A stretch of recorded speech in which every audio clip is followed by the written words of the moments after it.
ஓம் சாயிரா சாயிரா ஓம் சாயிரா சாயிரா ஓம் சாயிரா சாயிரா அன்பே சாயிரா பேரன்பே சாயிரா அகிலம் தளிக்க ஆத்மா விழிக்க அனுதினம் சாயிரா எங்கள் அன்பே சாயிரா ஒன்றே இறைவன் ஒன்றே பூமிக்கென்றும் சாயிரா சரணம் சாயிரா நன்றே செய்து வாழ்வோம் நாம் ஒன்றே செய்து வாழ்வோம் அன்பே சாயிரா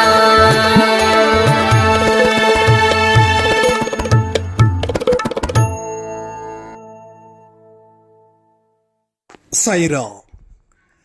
என் உயிரின் உயிரானவர்களே அனைவருக்கும் இந்த நாள் நல்ல நாளாக அமைய சாய்பா கிட்ட பிரார்த்தனை பண்ணி இந்த பதிவை நான் ஆரம்பிக்கிறேன்.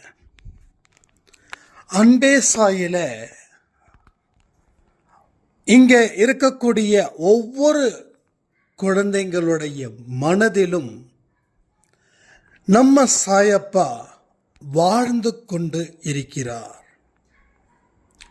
நாம் நேற்று இரவு சொன்ன பதிவோட கடைசி ஒரு சாய்ராமுக்கு கனவுல என்ன நடந்துச்சு, அதற்கப்புறம் அவங்களுக்கு உடலில் எவ்வளவு பிரச்சனை பண்ணுச்சு, அடுத்த நாள் காலையில் அவங்க எவ்வளவு தெளிவாக இருந்தாங்க, இதை எல்லாத்தையும் கொஞ்சம் யோசிச்சு பாருங்க. இங்க கடவுள் ஒவ்வொருத்தவங்களையும் தெரிஞ்சு வச்சிருக்கார். ஒவ்வொரு அவருடைய அன்பு குழந்தைகளை முழு மனதோட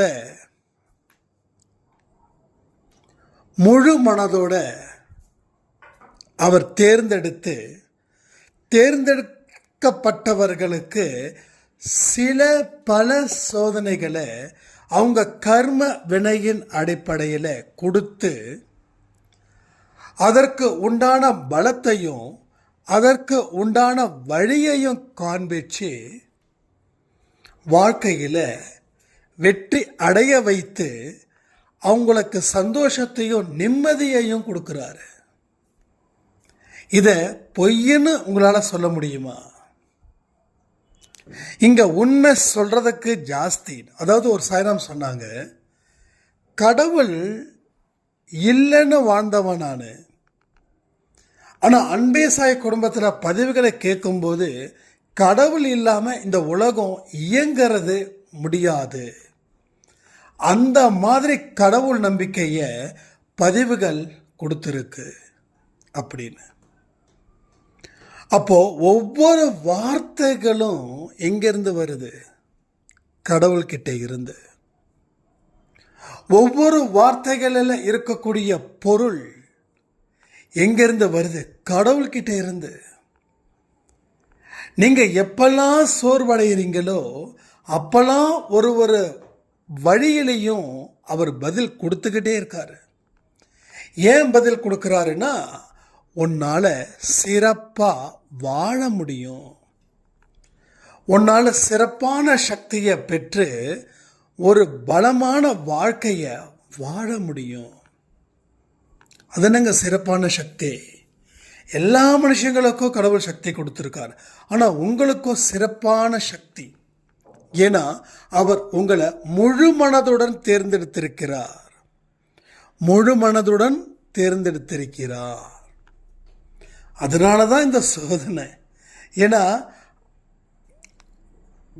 நல்லா படிக்கிறவங்க ஏகப்பட்ட எக்ஸாம்ஸ்லாம் எழுதி நல்ல தேர்ச்சி அடைந்து நல்ல வேலைக்கு போவாங்க.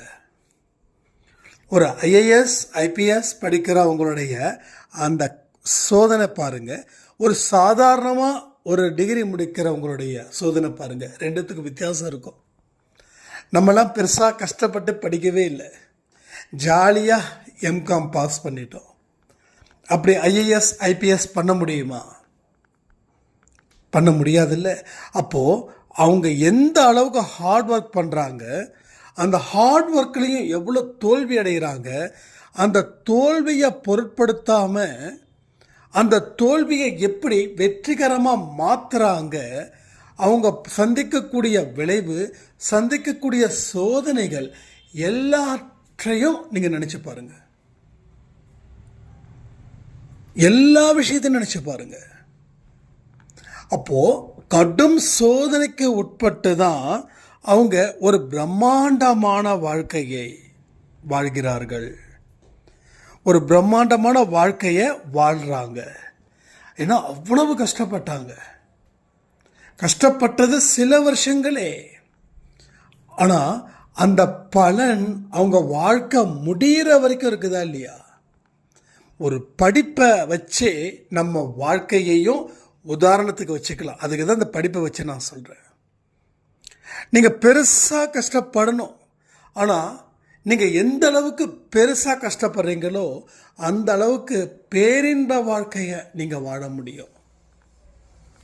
ஏன்னா அவர் உங்களை தேர்ந்தெடுத்துட்டார். அதுவே ஒரு பெரிய ஒரு லக்கு நமக்கு. இந்த லக்கு எப்படி உருவாக்கப்பட்டது? இந்த லக்கு எதனால் உருவாக்கப்பட்டது? உங்களுடைய பூர்வ ஜென்மத்தில் இருந்து புண்ணியத்தின் அடிப்படையில் இந்த அதிர்ஷ்டம் உங்களுக்கு உருவாக்கப்பட்டது. உங்கள் செயல்கள் மூலமாக தான் உங்களுக்கு அதிர்ஷ்டம் அடிச்சிருக்குது. அந்த செயலின் மூலமாக தான் கடவுள் உங்களை தேர்ந்தெடுத்து உங்களை இன்னமும் சரி பண்ணி ஒரு சிறப்பான நிலையில் உங்களை வைக்கிறார். லைஃப்பை அலட்சியப்படுத்தவோ பயப்படவோ கூடாது. எல்லாமே எந்த விகிதாச்சாரத்தில் இருக்கணும் தெரியுமா? சரி சமமான விகிதாச்சாரத்தின் அடிப்படையில் உன்னோட வாழ்க்கை இருக்கணும். அப்படி இருக்கும்போது தான் நம்ம பெரிய துன்பத்தையும் பெரிய வெற்றியையும் பெருசாக கொண்டாடவோ துக்கப்படவோ மாட்டோம். புரியுதா உங்களுக்கு? நீங்கள் கஷ்டப்படும் போதெல்லாம் ஒரு மனசில், உங்கள் மனசில் நல்ல ஸ்ட்ராங்காக சொல்லுங்கள், பெரும் வாழ்க்கைக்கு தயாராகிறேன்னு சொல்லுங்கள். பெரும் வாழ்க்கைக்கு தயாராகிறேன். ஸோ கஷ்டப்படும் போதெல்லாம் என்ன சொல்லணும்? பெரும் வாழ்க்கைக்கு தயாராகிறேன். இதான் இன்னைக்கு வாக்கு தத்துவம்.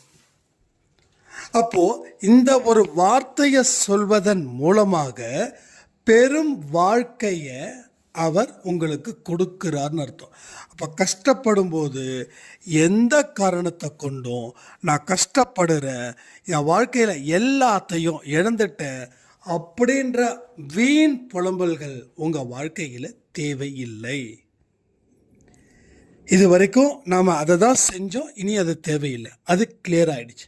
இனி உங்கள் வாழ்க்கையில் ஒரு சகாப்தத்தை நீங்கள் படைப்பீருக்கின்ற நம்பிக்கையோட இந்த அதிகாலை வேலையில் தொடங்குங்க.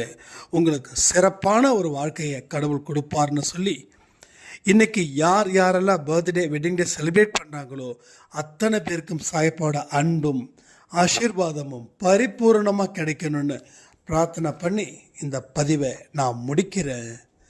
ஜெய் சாய்ராம்.